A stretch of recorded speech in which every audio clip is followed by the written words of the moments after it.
কোলাঘাট ও পাঁশকুড়ার ফুলের শহর হিসেবেই পরিচিত। সারা বছরই পদ্ম, গাঁদা, গোলাপ, দোপাটি, চন্দ্রমল্লিকা ফুল চাষ করেন বাসিন্দারা। প্রাকৃতিক দুর্যোগের জন্য কাঁসাই নদীর বাঁধ ভেঙে প্লাবিত হয়েছে পাঁশকুড়া এলাকায়। জল ডুবে গিয়েছে পদ্ম বাগান সহ বিভিন্ন ফুলের বাগান। এবছর পদ্মের উৎপাদন যথেষ্টই কম।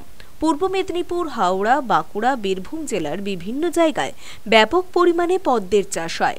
তবে এবছর বিভিন্ন জায়গায় অতিবৃষ্টি ও বন্যার কারণে পদ্মের উৎপাদনে ব্যাঘাত ঘটেছে, যার ফলে পদ্ম চাষিরা যথেষ্টই ক্ষতির মুখে। তবে পূর্ব মেদিনীপুরের কোলাঘাট, পাঁশকুড়া এলাকায় মেদিনীপুর ক্যানেলে ব্যাপক পরিমাণে পদ্মের চাষ হয়। এবছর এই এলাকার পদ্ম চাষিরাও ক্ষতির মুখে পড়েছেন। পদ্মের উৎপাদন যথেষ্টই কম, এমনটাই দাবি কোলাঘাট এলাকার অসংখ্য পদ্ম চাষিদের। পদ্ম ফুল আজকে আপনার মহালয়ার দিন, এর থেকে 15 দিন আগে এই বাগানে প্রচুর পরিমাণে ফুল ছিল, কিন্তু নিম্নচাপের অতিরিক্ত বৃষ্টির ফলে বাগানে কিন্তু পদ্ম নেই, গাছে ভরে আছে, ফুল কিন্তু নাই। তো কিছুদিন আগে এই বাগানের ফুল সব স্টোরেজ করা আছে, ওগুলো তখন 5-6 টাকা পিস দাম ছিল। পুজোর সময় আশা করা যায় 15-20 টাকা পিস দাম হবে। এবং বর্তমানে এই মুহূর্তে ব্যাঙ্গালোর এবং উড়িষ্যার মালের জোগান না হলে পুজোয় ফুলের খুব সংকট দেখা দিতে পারে। দিন আপনার প্রচণ্ড পরিমাণে পদ্ম লাগে, কয়েক লক্ষ লক্ষ পদ্ম লাগে। এই মুহূর্তে আমাদের এই সমস্ত বাগানে কিন্তু ফুল নাই, একদম মানে না 100%-এ 99% নাই। তো এটা সম্পূর্ণ নির্ভর করছে আপনার ব্যাঙ্গালোরের পদ্ম এবং উড়িষ্যার পদ্ম। যদি না আসে তাহলে অষ্টমীতে কিন্তু মানে পদ্মের খুব আকাল দেখা দিতে পারে। অতিবর্ষণ মানে একসঙ্গে মানে অল্প দিনে অতিরিক্ত বৃষ্টির জন্য গাছ মানে নষ্ট হয়ে যাচ্ছে, ফুল হচ্ছে না। কোলাঘাট বা পাঁশকুড়া এলাকায় চাষিরা কতটা ক্ষতিগ্রস্ত? প্রচণ্ড, মানে কি বলা যাবে, সব মানে 100% ক্ষতিগ্রস্ত, কোনো ফুলই নেই বাগানে, একদম অবস্থা খুব সংকটজনক এই মুহূর্তে।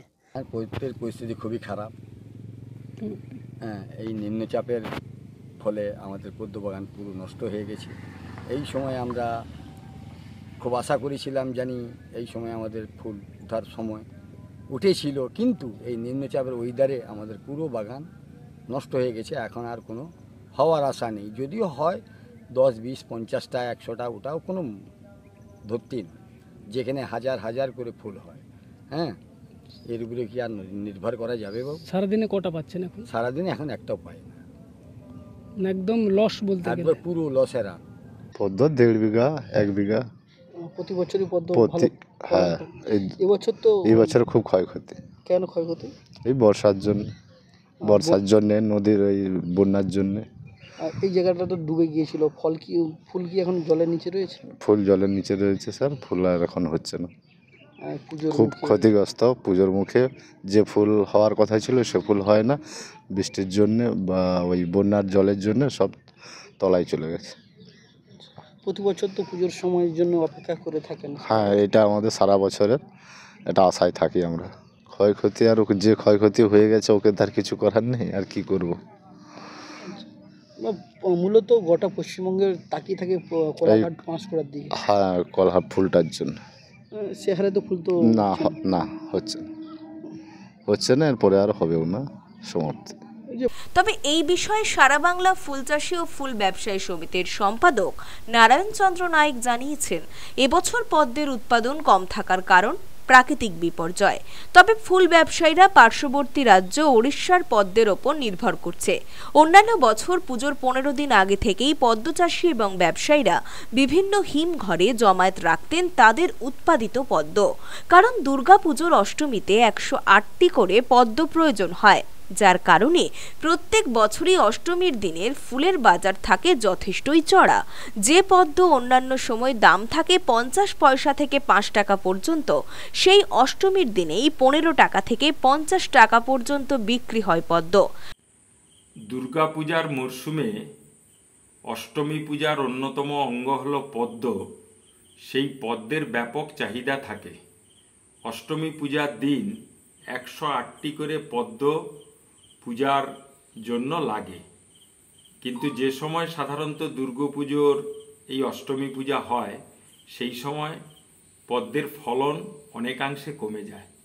সাম্প্রতিক নিম্নচাপজনিত প্রবল বর্ষণ এবং বন্যার কারণে রাজ্যের ফুলচাষ সংশ্লিষ্ট বেশ কয়েকটি জেলা ব্যাপক ক্ষতির সম্মুখীন হয়েছে। স্বাভাবিকভাবে পদ্মের বাগানও ব্যাপকভাবে নষ্ট হয়েছে।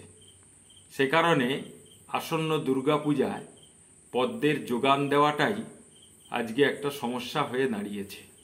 সাধারণত ওই সময় শিশির পড়ে, শিশির পড়তে শুরু করলে পদ্মের ফলন কমে যায়। তাই 15-20 দিন আগে থেকে চাষিদের কাছ থেকে সেই পদ্ম কিনে ব্যবসায়ীরা হিমঘরে মজুদ রাখে।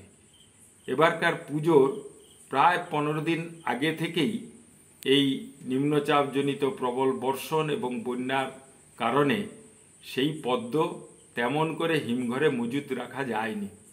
তাই যে পদ্ম আজ থেকে 15 দিন আগে 2 টাকা 3 টাকায় বিক্রি হতো, এই সময় যেটা 5 টাকা 7 টাকায় বিক্রি হতো, বর্তমানে আজকের বাজারে সেটা 15 থেকে 18-19 টাকায় পদ্ম বিক্রি হয়েছে। স্বাভাবিকভাবেই আগামী দুর্গাপুজোর সময় এই পদ্মের দাম 50, 60, 70 টাকা পার পিস হয়ে যাওয়াটা অস্বাভাবিক কিছু নয়। তবে এবছর পদ্মের উৎপাদন কম থাকায় পুজোর প্রায় সপ্তাহখানেক আগে থেকেই কোলাঘাট ও দেউলিয়া ফুল চাষিরা পদ্মের দাম রীতিমতোই চড়া। সারা বাংলা ফুল চাষি ও ফুল ব্যবসায়ী সমিতির সম্পাদক নারায়ণ চন্দ্র নায়েক এই বিষয়ে জানিয়েছেন, একদিনে বিশাল পরিমাণে এই পদ্মের চাহিদা মেটাতে গেলে এই রাজ্যের পদ্মের বাইরেও হয়তো অন্য রাজ্য থেকে পদ্ম আমদানি করতে হতে পারে। পার্শ্ববর্তী রাজ্য উড়িষ্যা থেকেই সেই পদ্ম আসাটা স্বাভাবিক। যদিও উড়িষ্যার পদ্মের গুণমান এ রাজ্যের পদ্মের গুণমানের থেকে অনেকটা কম। উড়িষ্যার পদ্ম ছোট সাইজের পদ্ম, যাকে বলে সিঙ্গেল পদ্ম, আর আমাদের রাজ্যের পদ্ম হলো ডবল সাইজের পদ্ম। তা সেই পরিপ্রেক্ষিতে কম দামে হলেও তারও দাম স্বাভাবিকভাবে চড়বে। সেই পদ্ম দিয়েও হয়তো অনেক পূজা মণ্ডপের কাজ মেটাতে হবে। জেনারেলি পূর্ব মেদিনীপুর, পশ্চিম মেদিনীপুর, হাওড়া, বর্ধমান, বীরভূম এই সমস্ত জেলাতে ব্যাপকভাবে পদ্মের চাষ হয়ে থাকে। নয়ঞ্জলি রেল বা ন্যাশনাল হাইওয়ে এবং পূর্ব পশ্চিম মেদিনীপুর এবং হাওড়া জেলার ক্ষেত্রে মেদিনীপুর যে ক্যানেল রয়েছে, যেটা পরিত্যক্ত ক্যানেল, সেখানে ব্যাপক পরিমাণে পদ্মের চাষ হয়। এরপর বীরভূম, বাঁকুড়া এই সমস্ত জেলাতেও আমরা জলাশয়েও ব্যাপক পদ্মের চাষ হয়ে থাকে লক্ষ্য করি।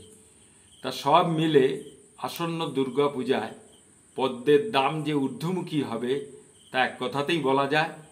আমরা চেষ্টা চালাচ্ছি কতটা পদ্মের চাহিদা মেটাতে পারি, এ রাজ্য থেকেই হোক বা অন্য রাজ্য থেকে এনে। ব্যুরো রিপোর্ট, খবর BCBS।